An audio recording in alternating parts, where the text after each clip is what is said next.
Hola a todas y a todos. Hoy vamos a hablar acerca de artro y osteokinemática, según mi opinión, la clase más importante del semestre, ya que nos permitirá comprender cómo funcionan las articulaciones y cómo poder analizarlas y posteriormente en sesiones más avanzadas poder manipularlas. Cuando hablamos de artro y osteokinemático, artrokinemático viene de articulación, por ende se refiere al movimiento intraarticular que no se puede ver, pero que permite el movimiento osteokinemático, que viene de huesos, ¿sí? Que es el movimiento que yo observo de los segmentos, ¿ya? Vale decir, el movimiento artrokinemático es aquel que permite el movimiento que yo observo, el osteokinemático. Muy parecido a cómo funciona una puerta, donde el movimiento artrokinemático estaría en las bisagras o las articulaciones, y el movimiento observable sería en la puerta en abrir y cerrar. Y obviamente que la configuración de esas bisagras va a describir el tipo de movimiento que puede realizar esa puerta, si es corredera, si es batiente o es una puerta tradicional como la que se ve ahí. Los movimientos osteokinemáticos habitualmente se miden en grados de libertad, ¿ya? En grados con un elemento que se conoce como goniómetro, que es como un transportador. Pero básicamente los grados de libertad son los movimientos o sí, bien digo, la posibilidad de movimientos puros de una articulación, ¿ya? El número máximo de estos grados de libertad es de 3 puros, ¿ya? Y que son en los 3 planos, si ustedes recuerdan, igual que en anatomía: flexo-extensión en el plano sagital, como se puede ver ahí en rosado; abducción o separación y aducción o aproximación en el plano frontal o coronal, que sería ahí en el celeste o en el gris; y pronación, supinación o en realidad que sería rotación interna y rotación externa en el plano transverso o el que se puede ver ahí en verde. Y obviamente que una combinación de estos produce el movimiento de circunducción, que es este movimiento combinado, como por ejemplo cuando yo estoy limpiando los vidrios de mi casa. Recuerden ustedes que los planos, el plano sagital, plano frontal o coronal y el plano transverso, obviamente tienen sus ejes que permiten estos movimientos, y que el eje es perpendicular, como se puede ver ahí, el eje Z, que es perpendicular al plano sagital; el eje Y, que es perpendicular al plano transverso; y el eje X, que es perpendicular al plano frontal o coronal. Bien.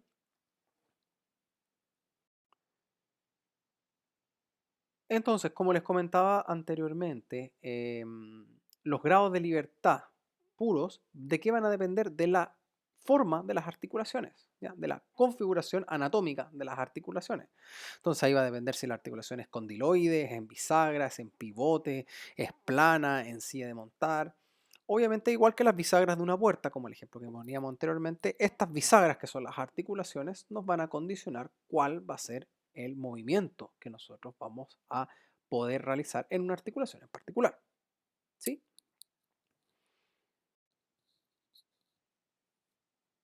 Desde ese punto de vista, en lo que es terapia manual y fisiología articular, se utiliza una clasificación que se conoce la clasificación de McConnell, que clasifica las articulaciones por su forma y por sus movimientos, con sus grados de libertad puros, ¿ya?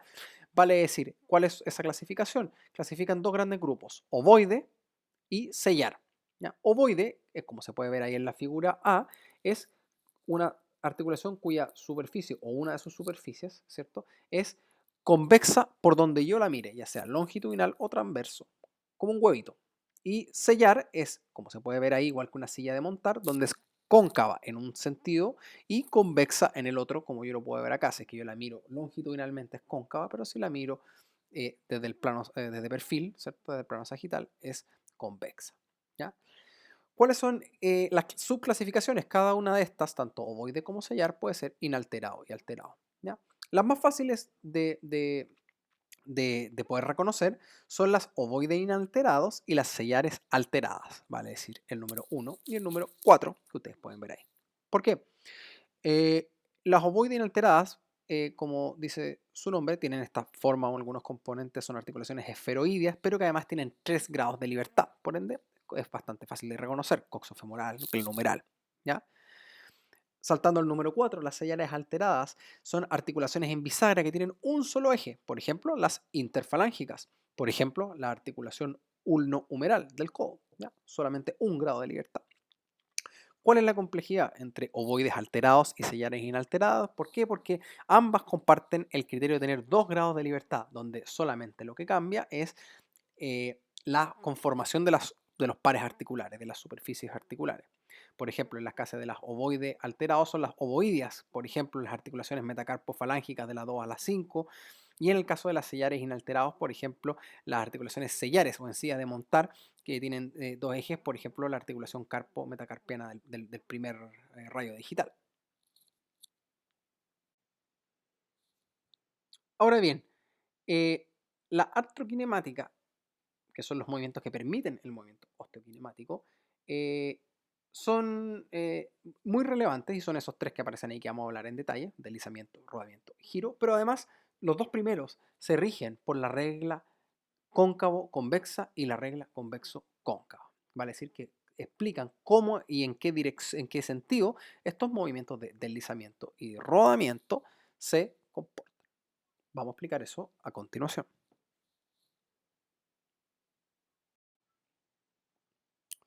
Por ejemplo, cuando nosotros hablamos del rodamiento, del rodar, ¿qué es lo que significa rodar?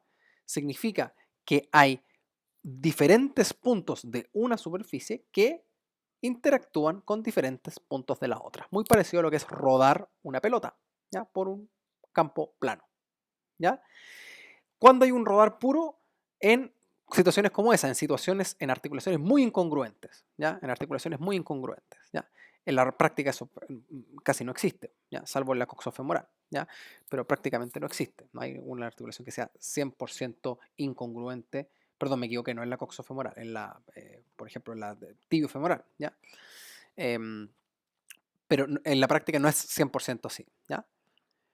Luego tenemos el deslizar, ¿ya? Donde es el deslizar, donde tenemos un punto de una superficie que entra en contacto con diferentes puntos de la otra, ¿ya? Y que ese deslizamiento ustedes lo van a encontrar más frecuentemente en superficies o en articulaciones más congruentes, ¿ya? Que se acoplan mejor una a la otra, ¿ya? Luego, finalmente, tenemos el girar, donde es una rotación sobre su propio eje, sin un desplazamiento salvo el propio giro, como por ejemplo en la pronación o en la supinación, ¿ya? Eh, Eso principalmente, ¿ya? Entonces, sobre todo los dos primeros movimientos se comportan eh, según las reglas que describíamos anteriormente. Ahora, recuerden que mientras más congruente es una articulación, más deslizamiento hay, y mientras menos congruente es una articulación, mayor rodamiento hay.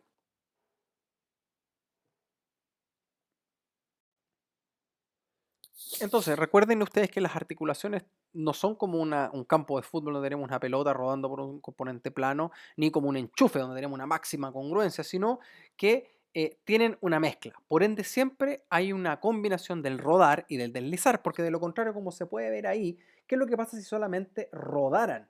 ¿Ya? La articulación, como se puede ver ahí, la tibiofemoral, saldría de su sitio y habría un exceso de desplazamiento en un extremo y un exceso de compresión en el otro, lo cual haría que la articulación se perdiera se luxara, se saliera de su sitio, ¿ya? Lo mismo que si se deslizara completamente hacia adelante, dejaría de ser una articulación y pasaría a ser una articulación luxada. Dejaría de ser normal para ser una articulación luxada. Por ende, tiene que haber siempre un componente de deslizar, rodar o rodar, deslizar. Entonces, recuerden ustedes que la regla dictamina cómo se comporta este movimiento de rodar y deslizar según el componente o el par que está fijo, ¿vale? Si está fijo el componente cóncavo o está fijo el componente convexo. Si está fijo el componente em, convexo, como se puede ver acá en la imagen de la izquierda, hablamos de la regla cóncavo-convexa, porque el que se mueve es el cóncavo por sobre el convexo. En el de la derecha, donde el convexo es el que se mueve por sobre un cóncavo que está fijo, hablamos de la regla convexo-cóncavo, ¿ya? Con respecto al rodamiento, el rodamiento siempre va en el mismo sentido del movimiento osteokinemático. Vale decir, por ejemplo, si es que yo estoy haciendo una extensión de rodilla, el rodamiento va a ir independiente de la configuración de cuál está fijo y cuál está móvil, en el mismo sentido del movimiento osteokinemático, es decir, hacia extensión o hacia flexión. Lo único que cambia es el sentido del deslizamiento. En el caso de la regla cóncavo-convexa, vale decir, donde se mueve el cóncavo por sobre un convexo estable o fijo, en ese caso, al igual que el rodamiento, el deslizamiento va en el mismo sentido del movimiento osteokinemático. ¿Ya? Por ejemplo, como se puede ver ahí, si es que fuera esto flexión de rodilla, ¿cierto? Iría en el mismo sentido rodamiento y deslizamiento. Por el contrario, ¿qué es lo que sucedería en las articulaciones convexas? ¿Ya? O que, mejor dicho, se rigen por la regla convexo-cóncava. Por ejemplo, hablemos de la glenohumeral, que podría ser un ejemplo de eso. El deslizamiento es contrario al movimiento osteokinemático. Vale decir, si que nosotros estamos haciendo una aducción o una aproximación de la glenohumeral hacia el cuerpo, el deslizamiento, ¿cierto? Sería en sentido contrario, ¿ya? En sentido contrario hacia arriba para poder acomodarse hacia el rodamiento, que es en el mismo sentido. Bien. Entonces, recuerden que lo único que cambia, lo único que cambia en este caso es la dirección del movimiento artrokinemático de deslizamiento, que si la regla es convexa, ¿cierto? Es en sentido contrario al movimiento osteokinemático. ¿No? Algunas excepciones donde no aplica esto son en donde hay movimientos planos. Esto aplica para movimientos angulares, ¿vale? Es decir, donde hay algún movimiento de rotación, ¿cierto? O rotatorio, ¿ya? Entonces, recuerden, en la regla cóncavo-convexa, ¿ya? ¿Qué es lo que sucede o qué es lo que uno ve? Ve que el que está fijo es el convexo, como se puede ver aquí, y el que está fijo perdón, el que está móvil es el cóncavo. Por ende, en ese caso, los movimientos de rodamiento y de deslizamiento van en el mismo sentido que el movimiento osteokinemático. Cuando la regla es lo contrario, es convexo cóncava, eso quiere decir que el convexo se mueve por sobre un cóncavo fijo, sucede lo opuesto, vale decir, el rodamiento va en el mismo sentido, pero el deslizamiento va en el sentido contrario al movimiento osteokinemático. Por ejemplo, ¿qué es lo que sucedería en este caso? En el caso A, ¿ya? Que claramente eso sería la articulación tibiofemoral. La flechita doble representa el movimiento ósteo y la flechita simple representa el deslizamiento, porque ya sabemos que el rodamiento va en el mismo sentido. Entonces, en el caso A, ¿qué regla aplicaría? La regla cóncavo-convexa, ¿sí? ¿Por qué? Porque hay un convexo que es fijo y un cóncavo que se mueve por sobre ese. Entonces, en este caso, tanto el rodamiento como el deslizamiento irían hacia extensión, ¿ya? En el caso B, aplicaría la regla convexo-cóncavo. Por ende, el rodamiento iría en el mismo sentido, sin embargo, el deslizamiento iría en el sentido contrario. En este caso, ¿cierto? Como el movimiento osteokinemático es una abducción o hacia superior, ¿cierto? El movimiento artrokinemático de deslizamiento iría hacia inferior o hacia la aducción. Ahora, algunos de ustedes pueden estar pensando, ¿y qué sucede en los casos donde yo tengo algunos patrones de movimiento donde, por ejemplo, hago una sentadilla o pateo un balón y me estoy, por ejemplo, concentrando en la articulación tibiofemoral? ¿Se comportan diferentes? Claro que sí, comportan diferente. Ese comportamiento diferente, ¿a qué se debe? Al concepto de cadena cinética. En las cadenas cinéticas es como básicamente se estructura el movimiento cinemático basándose en si el extremo distal está apoyado o está libre. Por ejemplo, en las cadenas cinéticas abiertas, estamos hablando que tenemos nuestra extremidad superior distal, en este caso la mano, libre, por ejemplo, en el servicio del tenis, por ejemplo, o cuando yo estoy saludando a una persona diciéndole hola de lejos, ¿cierto? Con la mano, sobre todo ahora que en época de coronavirus, uno saluda de lejitos, hola. Ahí sería una cadena abierta, ¿cierto? Donde el extremo final de la cadena está libre, en este caso la extremidad superior, ¿ya? En ese caso, obviamente, en el caso que veíamos anteriormente de la glenohumeral, se seguiría rigiendo por la regla convexo, ¿cierto? Cóncava, porque tenemos en la glenoide, o sea, en la cabeza humeral que se mueve, convexa que se mueve por sobre una glenoides cóncava. ¿Bien? Cuando las cosas, lo mismo en la extremidad inferior, ¿cierto? También puede aplicar la extremidad inferior. ¿Cuándo la cosa cambia? Cuando la cadena cinética es cerrada. Cuando la cadena cinética es cerrada, se invierte el patrón. Vale decir, tenemos, por ejemplo, en el caso del GIF de al medio, siguiendo con el ejemplo de la numeral, la mano está apoyada, el extremo distal está fijo, por ende se considera como una cadena cinética cerrada de extremidad superior. ¿Ya? ¿Qué es lo que sucede en ese caso? En ese caso, la extremidad superior, ¿cierto? ¿Qué es lo que, o cómo se comporta la glenohumeral en particular? La glenohumeral, lo que sucede en ese caso es que se produce una inversión de la regla. En este caso, lo que está fijo sería el componente cóncavo y lo que se está, perdón, lo que es fijo sería el componente convexo y lo que se estaría moviendo sería la glenoides por sobre la cabeza humeral. Por ende, aplicaría la regla cóncavo-convexa y por ende el rodamiento y el deslizamiento sería el mismo sentido. ¿Sí? El mismo ejemplo ocurre en el caso de la sentadilla. En el caso anterior, donde salía, me parece que era Cristiano Ronaldo pateando una pelota, ¿cierto? El extremo distal que se está moviendo, que no está apoyado en el suelo de la extremidad inferior, se comporta por la regla cóncavo-convexa. Estamos hablando de la articulación de la rodilla, porque está libre, ¿cierto? Sin embargo, al hacer la sentadilla, ¿qué es lo que se encuentra, entre comillas, fijo?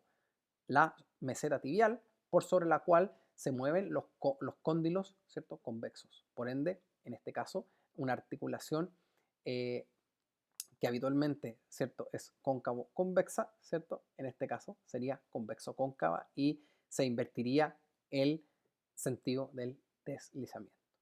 Bien. Entonces, para ir finalizando, recordar la importancia de las cadenas cinéticas. Cerrada, extremo distal está apoyado o está fijo. Y obviamente que eso va a hacer que cambie la regla si es cóncavo convexa o convexo cóncavo. ¿Sí? Y finalmente también comprender cuál es la interacción entre las diferentes conformaciones de las articulaciones para ver los grados de libertad que pueden tener cada una de ellas y obviamente también considerar que las cadenas cinéticas cambian con el quehacer y con el diferente movimiento. Espero que les haya gustado, que tengan buenas tardes.